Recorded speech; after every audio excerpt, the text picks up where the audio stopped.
Hello, everyone, and welcome to another episode of Inside Lines Podcast, where we celebrate incredible women in and around sports. I'm your host, Atoya Burleson, and let's dive into the latest happenings this week. First up, it's time for Let's Talk About It, where we break down the latest headlines that you should know.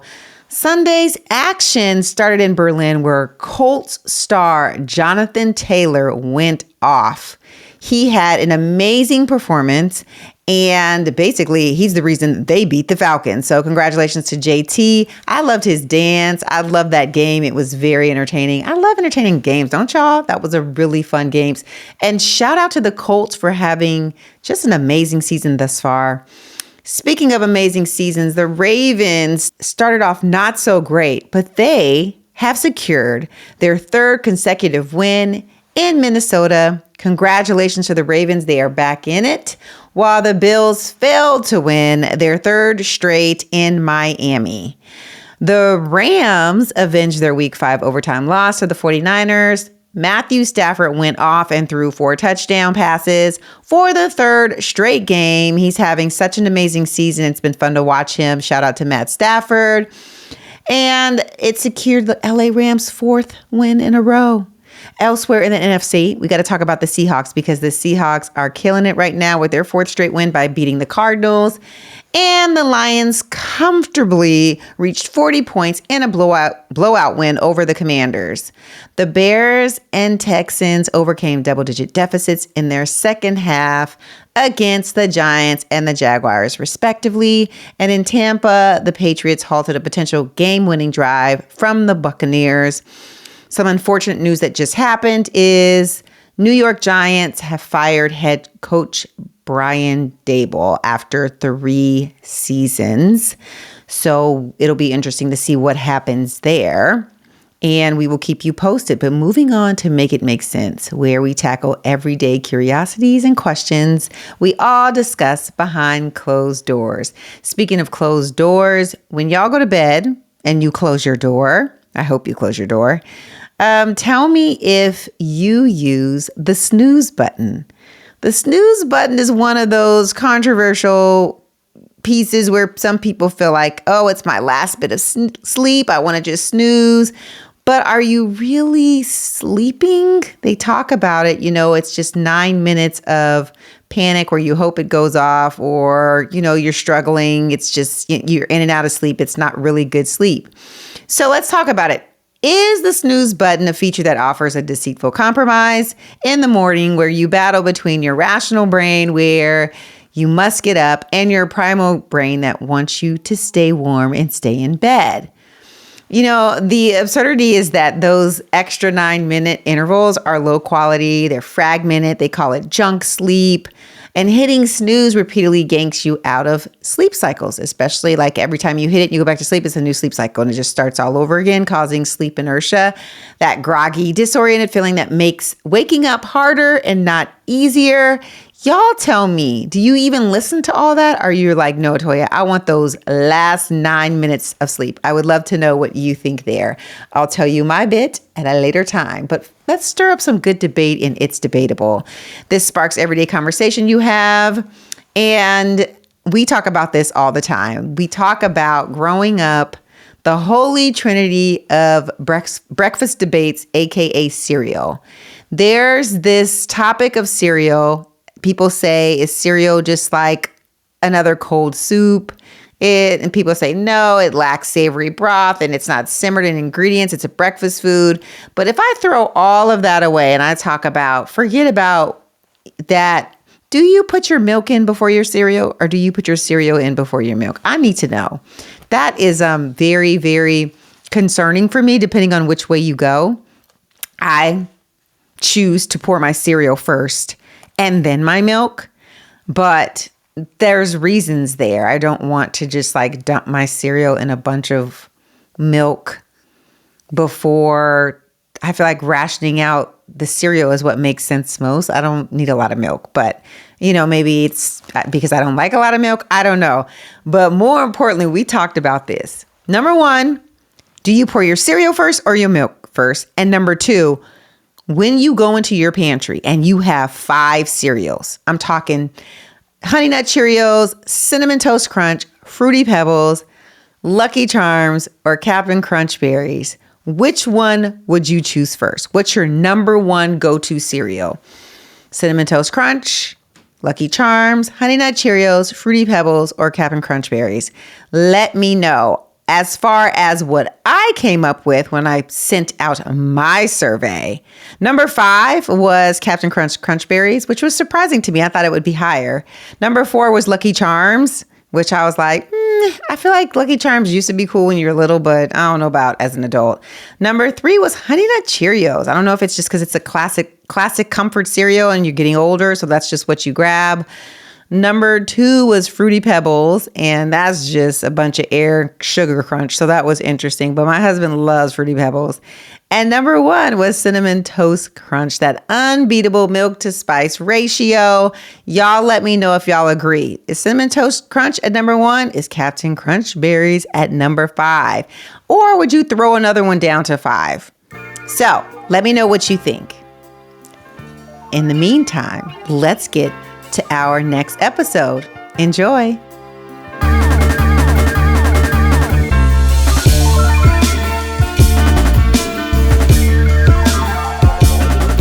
On the podcast today, we're joined by a woman whose story beautifully intertwines faith, family, and creativity. As a wife in the NFL, a devoted mother, and the author of Triple the Trouble children's book series inspired by her own journey with a child with autism, please welcome to the show the lovely and the beautiful Sierra Worley. Hello. Thank you for having me. I'm so glad we did this. Thank you for coming on. There's so much to talk about. I know we already talked about your book and your series, but before we get into that, I would just love for you to talk about little Sierra, where you grew up. Just tell the story of, just growing up. Okay, so I am from Southwest Philadelphia. Okay. It's not too much of the hood, but it's a little bit of the hood. So I was a little rascal running around. That's actually my husband also from Philadelphia, which we didn't know until our senior year of high school. So That's really insane that we both didn't know that we were from Philadelphia. But I'm my only child. Mm-hmm. Probably why I have three kids. I'm like the full house. But I just spent most of my childhood just, being a dirty little kid running around. Yeah. What did you love? Like, what were the things that you loved as you got older? As I got older, I kind of just liked the whimsical feeling of like the holidays, which is probably why I do that with my kids so much. Oh my God. Christmas, Thanksgiving, Halloween. I'm just like, those memories during my childhood just made such an impression, and I had like just so much fun being a kid, and just the magic of it all. My mom was a big part of that too. She was a single mother when she raised me. Okay. But her creating that magic during the holiday seasons is something that really stuck with me. So that's why I try so hard with my kids to be like, listen, this is the most important time of your life almost. Like, It's so fun, right? Like, this is your childhood. This is it. This is what you're going to remember in 20 years. Okay. Right. If you think about Halloween, you think about Thanksgiving, and you think about Christmas. If you had to choose one, which one would it be? Oh, super easy. Christmas. It's always been Christmas. Always been Christmas. The jingle bells and all like just the snow outside and the Christmas trees and the smell of cinnamon. It's just like I can't imagine not loving Christmas. I would like I'm a summer baby. My birthday's in June. Mm-hmm. Love holidays. I could care less about the summer. Love the holidays. Love the holidays. So, I love that. Okay, so as you got older. Mm-hmm. What things did you enjoy doing? Like when you got to high school, what were the things you leaned towards that you were like, I kind of like this? So in high school, I did cheerleading, I did softball, I did track, I did all the sports. I was in love with sports. In high school, I also fell in love with animals, which is what I went my college degree is actually in animal behaviorism. So that was really my passion. Okay. I really thought, I would say, I see my future as working in a zoo somewhere. You're going to be a zoologist?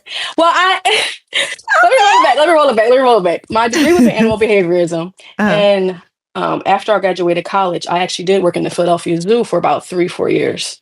Oh in my, that's conservation so cool. education. Yeah, I was in conservation education and I loved it so much. It was definitely, I would say, my passion Hmm. until we started Uh-oh. our family.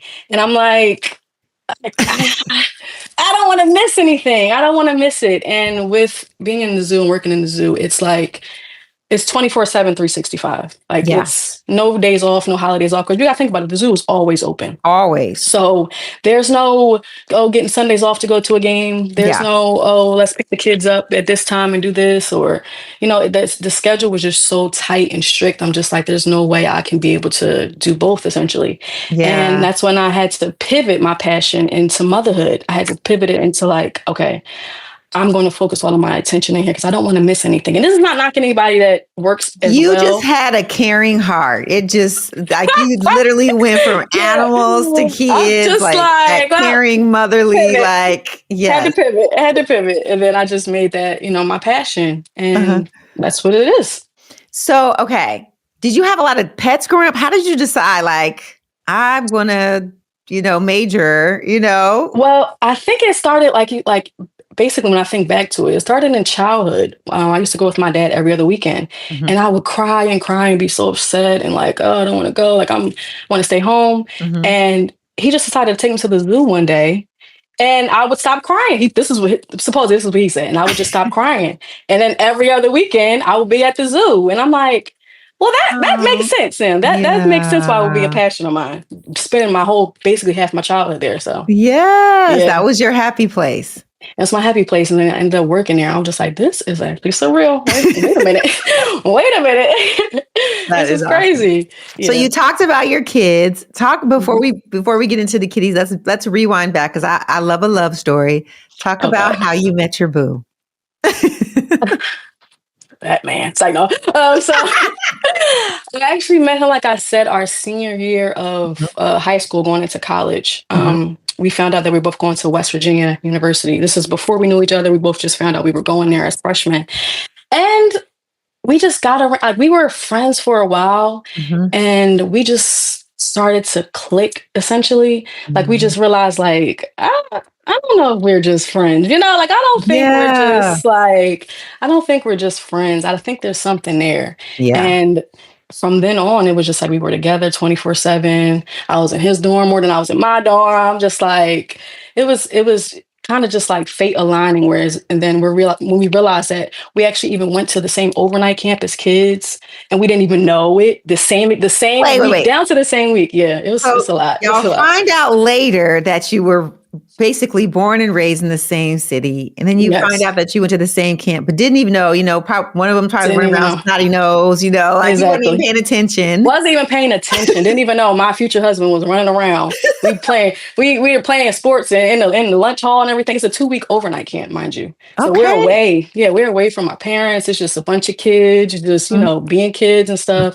Not even realizing, oh, my future husband over there running around. I'm Over just there, over there with my friends being dumb. So it's probably like probably doing dance routines. exactly, pop locking and dropping it. You know how everybody used to do when they was kids, making up dances and stuff. So yeah, All the time. it's literally insane when we were thinking about it and we're going back like, wow, like so many times our paths crossed and we just didn't know.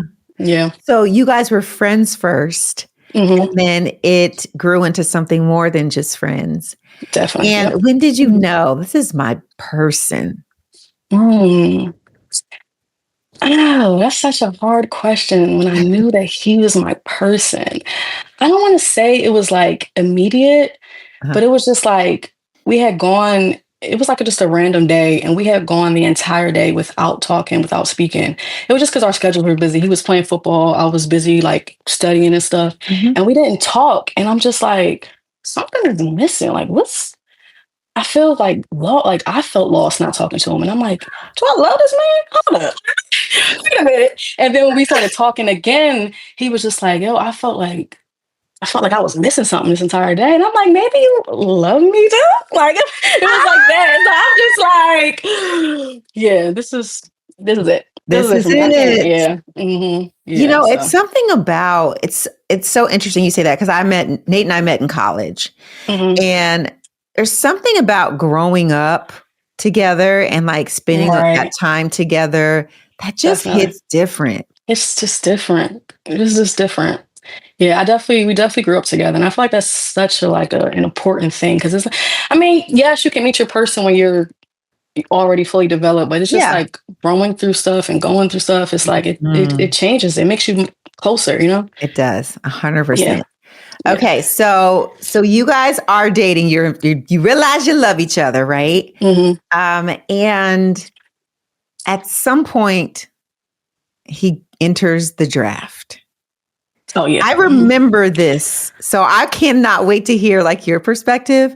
Like Hmm. when he tells you this, how did the process happen for you? He was entering the draft or Yeah, like getting okay, drafted. yeah, I'm about to enter the draft, and I'm gonna see where I get called, and then I want to go to the NFL. Like, did you know anything about it? Were you like, wait, what? What's going on? Um, you know, it was kind of weird because again, he played football, so it was like that was always the goal, that was the dream. Okay, And when I kind of realized that he was like a big deal on campus, I'm like, listen, I don't want you to think like I'm with you because like you're a big name or nothing. Like if you want to do you and be out there, you could do that. And he was just like, what? Like he kind of got upset about it. He's like, girl, stop playing me type of thing. right. So I was along with him for when he was going to the combine and Hmm. the nerves of that. I was with him when he Yes. got the draft night and just seeing how much work it took. I'm just like, Yeah. I'm so proud of you even for going this far. I'm so proud of you even making it to the combine. I'm so Yeah. proud of you for even having like, you know, a draft stock anyway. So I would say like I don't know. It was just difficult. It wasn't difficult, but it was a different experience having to be like his center point of being like a calming spirit in his life when all of the craziness Yes. is going on. Like he was out in he trained in LA, so I would fly out there sometime, and it was just like we had to go out there and just like basically get grounded together. Like woosah, like it's a lot going on. So Yes. having to like be that was so different, so Hmm. young, but Hmm. I wouldn't trade it for the world. Like it Same. was tough, but it was worth it. Same. So similarly, when Nate told me, like, hey, this agent came and he was telling me, Mhm. I should, enter the draft and train for the combine. And so he ended up going to not LA, he was in Arizona. So, Gotcha. and I had to similarly go every Go 2 weeks there, to yep. visit, like, hey, Yeah. and hang Bring my out. babe with me. Bring my Yes, girl with me. Yeah. exactly. I And know how and that is. and Yeah. then it happens, the draft finally happens, and you kind of realize like, okay, their dreams are like flashing before their eyes. And Right. it is a blessing to really be a part of that and grow up Sure. together. Definitely. I'm sure for you, and you feel this way too, they've had your back from the beginning. Right. Like he Hmm. knows that you've had his back. And like Right. that's a beautiful thing, like Yeah. It definitely like is. go through that with him. Be in that Uh, safe space. yes, Definitely. all Yeah. the time. Like he knows no matter what, I got my Right. boo, right? Exactly. And vice versa. I'm like, listen, I got call this man. Call this man for Right. anything, okay? For anything. Okay, Yeah. so he gets drafted. You guys end up where? The Carolina Panthers. Okay, so you're Yep. you're at the Panthers. Tell me Mhm. what the experience was like for you as the new girl. As a new girl, it was different. It's a different experience these days. Like back 10 years ago in my day, back in my like it really felt like it was just like I wouldn't say like a Shark Tank, but it was just like everyone wasn't the nicest. Everyone wasn't like welcoming and open arms. It was kind of looking at me like, girl, you don't get it like, all right, new girl, Yeah. Oh, like she's the it was that type of girlfriend. exactly. She's a girlfriend, she ain't really nobody. I see like that type of vibe. Yes. And it was a little difficult, but I eventually found my group of women, of girls there, and it was a great time after that. They were Yes. accepting. They were, you know, they taught me the game because if you're when you're going on as a rookie, it's just like Trying to whole figure it out. new different world, new world. You're just Yeah. trying to figure it out, Yeah. and I think what's different these days, it feels like that's happening from college. It feels like when these days. So it's like they already kind of have this bright light type of deal in college because of everything going on. So Mm-hmm. they might be a little better adjusted when they get to the big stage of the Yeah. league.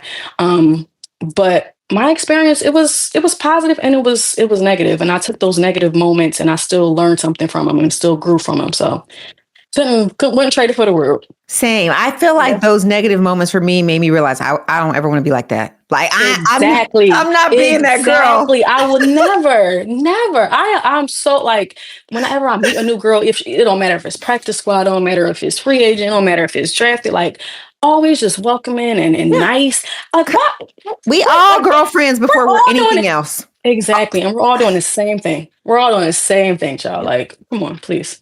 But yes. Yeah. And then as far as like, you go to a new city and you're trying to figure it all out. How was that? Did you find those girlfriends to kind of help you? Like, girl, where do I get my hair done? Where do I do this? Like, how was that experience like? Yeah, I was extremely lucky, I would say, because we had a couple 10 years in a lot of different places. So we were with the Carolina for 3 years. Then we eventually jumped around and then got to Oakland. When they were in Oakland, the Raiders were in Oakland. We were out there for like 3 years. And I feel like that group of women is what really was like bonded for life type of deal. Like I've really found my core group of like women that are still like my friends to this day.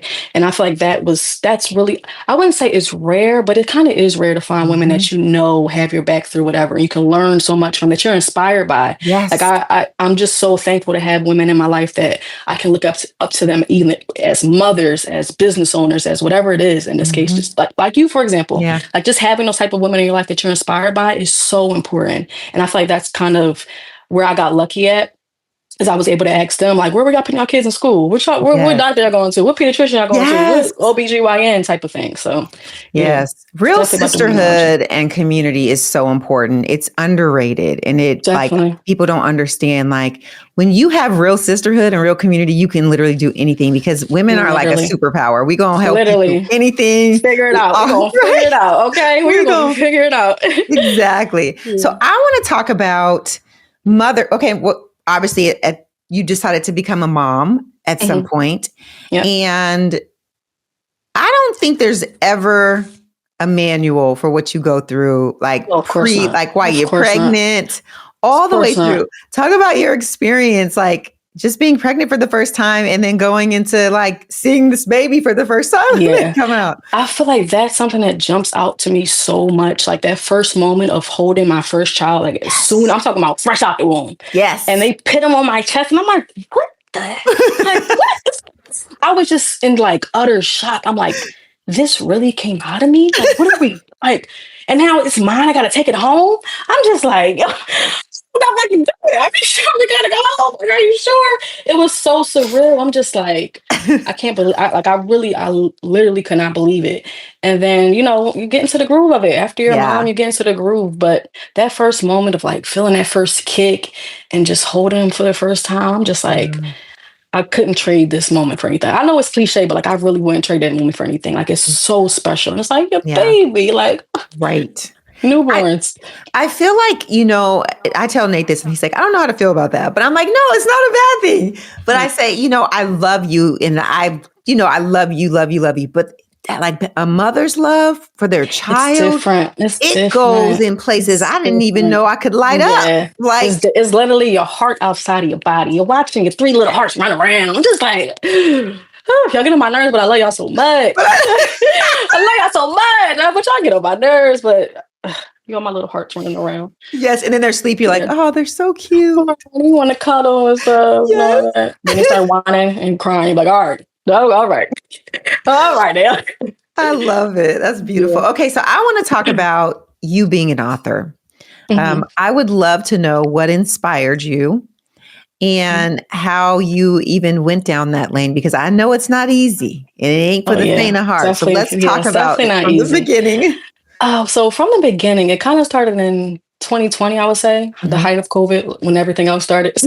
So I am very strict on like schedules. I'm strict on having like a foundation. So we weren't just sitting around just watching TV all day. We were having reading time, music time, nap time, play time, and I stuck to that schedule. And then I'm noticing during reading time, I'm like, none of these people, none of these families, none of these books look like us. Like there's some here and there, but they don't really capture like us as a family. And when I pick up these books and I'm reading to my kids, I'm like, I wanted them to identify with the people in the book. I wanted them to see like, oh yeah, they look like us. Yeah. So instead of just like, not saying that there weren't any during that time, but instead of just complaining about it and just not doing anything about it, I'm like, well, I mean, I might as well do this myself. I can do this. Right. I can do that. So I'm like, why not? So I'm like researching how to write a book and everything. It's definitely not easy. It's definitely not easy. But once I got into the flow of it and like actually made a manuscript and like had a vision for a cover and everything, I'm just like, I actually love this. Like, this is so dope. And then when I actually reached out to my illustrator and then I got that situated and I figured out what was the best place to publish, I'm like, yo, I love this. This is dope. And then seeing my kids look at it for the first time, I'm just like, my heart, oh my God, they're like, mommy, it's you, it's us. And I'm just like, this is why I did it. Like, this is what it's for. Like, that's the real reason why I did it. And when I see their faces light up every time they open a new one, I'm like, yeah, it's all worth it. Like, this is the passion right here. Like, this is the good stuff. So when you came up with Triple the Trouble, how did you come up with the name? I was just thinking about like, what would capture our essence in the most simple way? In the most simple way, what would capture our essence as a family and also just kids in general at that age, which was like, they were young babies at that time. So I'm like, they all trouble. I got 3 of them. So Triple the Trouble. And it stuck. And it was like an aha moment. I'm like, I'm going to call it Triple the Trouble. And it just was like, an epiphany came to me, like a vision. I'm just like, thank you, Lord. Thank you, God. Appreciate you.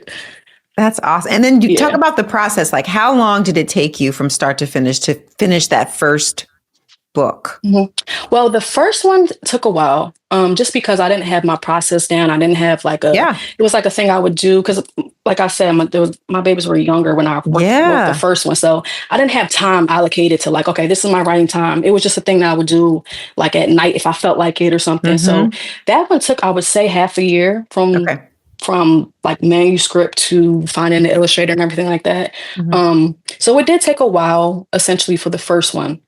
And then after I reached out to my illustrator, I found her, her process all took a while also. I would say about 2 to 3 months to illustrate the whole thing. And I can get in my corrections to her and stuff and all that. So I would say a full year from start to finish for the first one. But after I got my process down and I got like, okay, basically, like a job, these are my writing days. These are my content days. This is when I'm going to work on the script and stuff like that.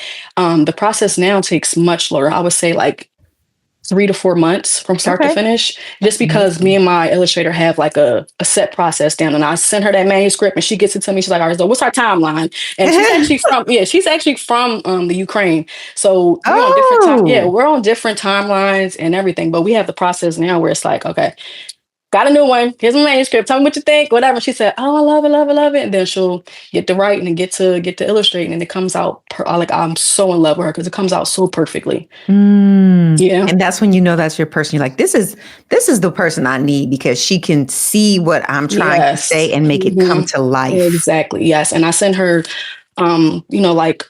reference photos of things around the house, of the kids and their outfits. Like when I tell you like everything in the book is strictly from us. It's our house. It's our experiences. It's what happened. It's their toys. They look in the book and they see Optimus Prime and they see the pony. Like it's strict. Like it's us. Every part of that book is us. And when she captured those moments perfectly, I'm like, again, thank you, God. Thank you. Thank you. Yes. Yeah. So when you read the book to them for the first time, tell me what they saw, what they thought. Like, tell me how they reacted.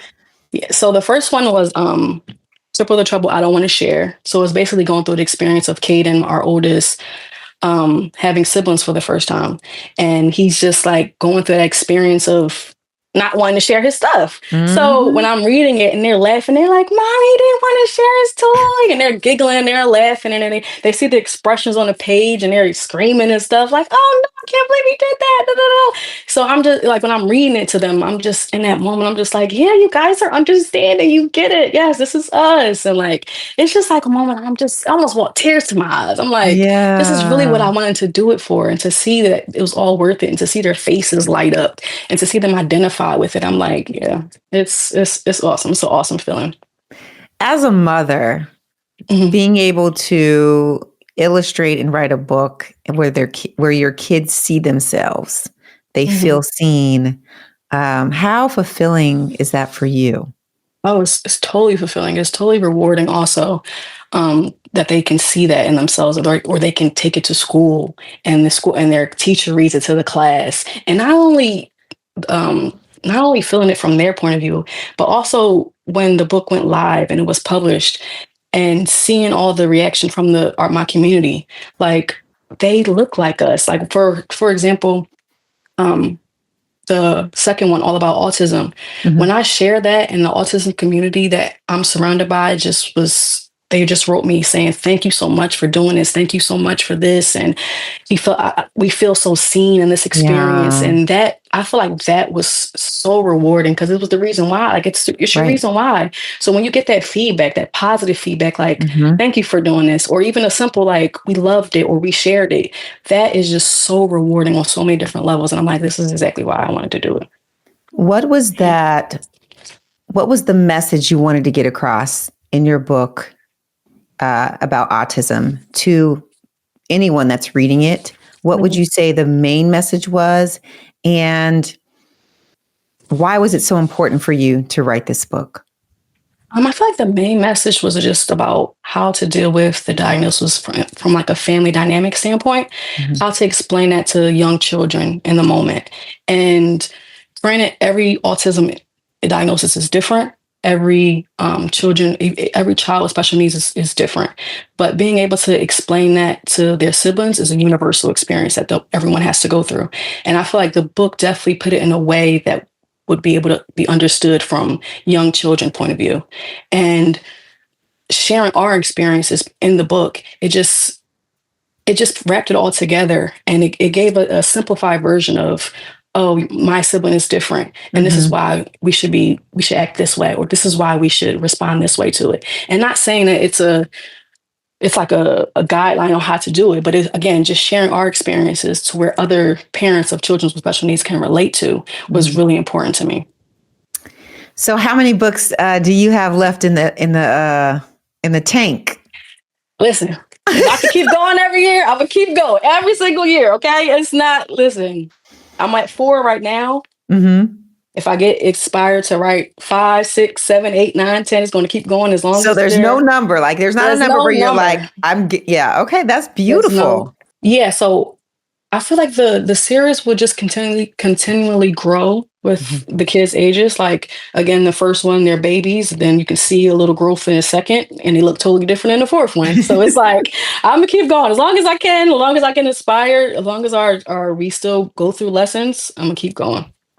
So, as a mom of Mhm. three, and there's a mother out there that can relate to this experience, but she doesn't quite know what to do. And what would you say? Because when you get a diagnosis of autism, a lot of people don't know what that means, right? They don't Yep. really understand, and they don't know how to cope and what to do. What would you say hmm to a mom that may be in that stage where it's a lot fresher? Yeah, I would definitely say finding a community, finding a group of, not even a group, or finding just someone who was going through the same experience as you, whether it be virtually, whether it be a text at night, whether it be a phone call, whether it be anyone, someone in the same experience as you, that's having the same experience of a special needs child, Uh-huh. will only understand what you're going through. And it's not knocking. I know, like, some of my friends want to be there for my kid, for us, and so grateful for them. But at the end of the day, no one will understand that experience but someone else who goes through it. So, Yeah. like I said, I have a huge community on Instagram. Not huge, but like I have a big community You on do. Instagram of other moms, of of moms with kids with special needs. And we talk to each other. We vent. If we have to just complain about some hard stuff, Mhm. we can do that. And whether, like I said, it's a text or a phone call Yeah. or just something small, the biggest piece is just finding a community and sticking to it, and being a listening ear for them, as well as just sharing your experiences. Because if you have it bottled up, you'll go crazy. You'll lose your mind. Yes. You'll lose your So mind. true. You will So true. absolutely lose your mind. Yeah. So you also live a very vibrant life on social media. It's always the turn up. It's always fun. Always, always. And it is lit. Okay. Club CC, Club Sierra. I'm telling you. Thank you. What inspires you to represent yourself on social media like that? I think it just comes down to being authentic. Yeah. When I first became a mom, I thought that I had to, fit into the narrative of being a quote unquote good mom that doesn't party, doesn't drink, doesn't, do all the things she used to do back in her days. And I was so unhappy. I was so Yeah. unhappy trying to fit in that box, and I couldn't. I'm like, I still like doing what I like to do.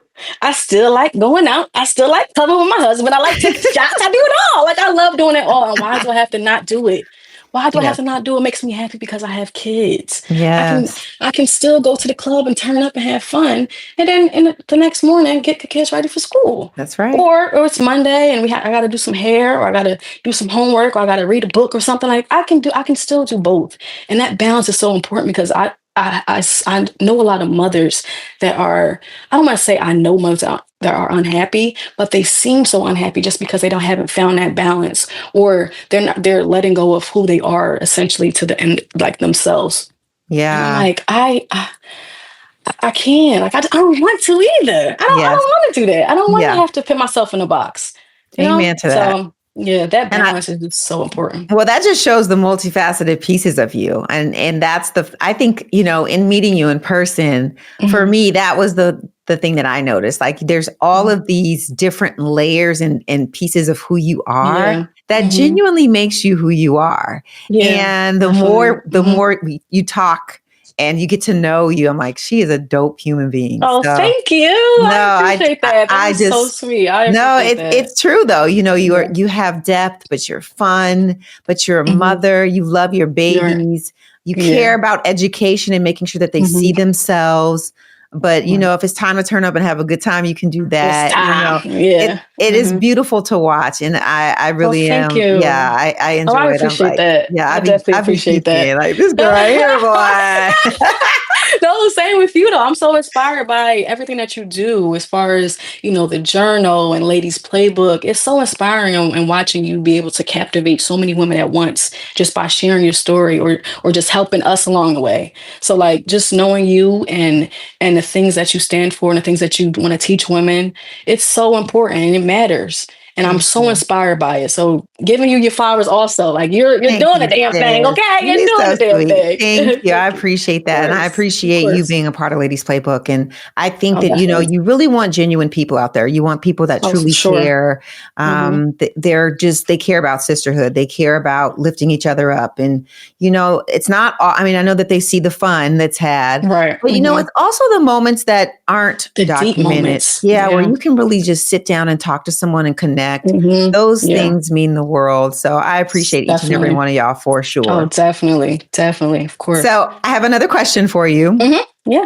We know you like to hang out. We know you like to take care of your babies and your family. What's one thing that you feel like people don't know about you that you could share? I would say one thing that people don't know, I am extremely, I guess I would say, sensitive. Okay. I'm very, very sensitive. I could see a commercial and start crying if it's sad. I'm very, very, very sensitive. I think maybe because I'm a Cancer, but I'm very sensitive, and I'm very, like, motherly in that sense. And if I see someone crying, I'll definitely start crying with you. And I guess people don't know that right off back, just because I have such a fun, outgoing, loud personality. But I love me a good cry. Okay. I love me a good cry. So I feel like my sensitive side is kind of not always at the forefront, not always seen. My daughter's a Cancer. She's very much an empath. She feels. Yes, so I can empath. Yes, I definitely get that. What would you say is a misconception about being an NFL spouse or being in the NFL as a WAG? I think a big misconception, of course, is that they think that we have it all. WAGs have it all. Everything's glitz and glamour. And not a lot of women admit that it can get really lonely. It can get so super lonely. Our men are giving their minds, bodies, and soul to this game. So they might not have a lot to give us at times. And it can get lonely. And not even as as free agents, in our experiences, sometimes we had to, live apart for 6 months, and Mhm. that it's hard. It is It's very hard. hard. It's difficult. It's lonely. It can be Mhm. lonely. And Mhm. I feel like that's not really something that's put at the forefront. Yes. That's not really noticed a lot. And I think most of our hardships that we go through, it's kind of like, oh well, y'all got money, y'all be all right, type of thing. And it's Yes. why are Like, our experiences any less valid than anyone else's? I feel like it's not fair at times, but I can see why they feel that way. mhm. But that's definitely the misconception so That's far with good. our journey. Yeah. Okay, so I have two more really important questions for you. hmm Number one is, how do you create time for yourself? What does self-care for you look like? Self care for me looks like doing the things that I absolutely want to still do. Yeah. Um, Self care is different for everybody, Yeah. but for me specifically, it's having a good time. Mhm. It's going out for date night. It's Mhm. going to the club, doing a fun experience, having a drink, being so like that's my self care. Now, some people can find self care like in a book and a massage and Yeah. skincare, whatever.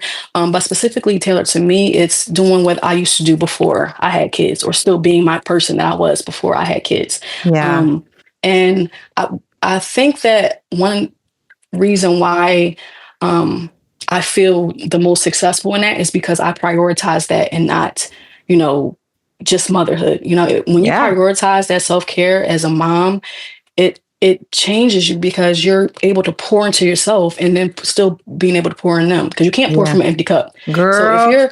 if you burnt out and you trying to take care of everybody, but you don't forgot about yourself, it's Yeah. like, well, what do I have to give? So And my true. husband he's been really great in that, because he realizes like, all right, let's take a little bit of time. Maybe we do Mhm. need a date night. These kids are driving us crazy. Let's do a date night. Let's go out. Let's do Yes. something. So he's been a big help in that, in my transition into motherhood and then into three kids. Yeah. So That's yeah. beautiful. Okay. Mhm. And last question before we get into the 2-minute drill is, when you found personal growth, do you think that that happened through the struggle, or do you think that it just happened over time? Like, how do you equate personal growth to your life as far as a mother or wife, and who you've become to this day? I think that kind of goes back to the saying, like, it's not about what you go through, it's what you grow through. Yeah. So I feel like those tough moments, those obstacles, those challenges in life, like, you have to take something from each of those, whether it be positive or negative, that you're able to, actually grow from and learn from, and something that you're able to pass down to your kids that they'll understand when they get there. Like, those Yes. are the important moments. So I feel like the personal growth is something that you have to be really like, you have to really hone in on and stay grounded in and stay like positive about. Yes. So 100%. mhm. Okay. You ready for the 2-minute drill? All right, what's that? What is the Okay, two so minute two drill? minute drill it's just a this or that, or it's a fill in the Okay. blank. And we got 2 minutes to answer these questions. Uh-oh. It's really fun. Uh-oh. I don't Okay. stress you out too much. Okay. I kind of make it fun. So yeah, okay. Let's do it. All Let's right, do you it. ready? All right, I'm ready. Okay, 2-minute drill starts now. Okay.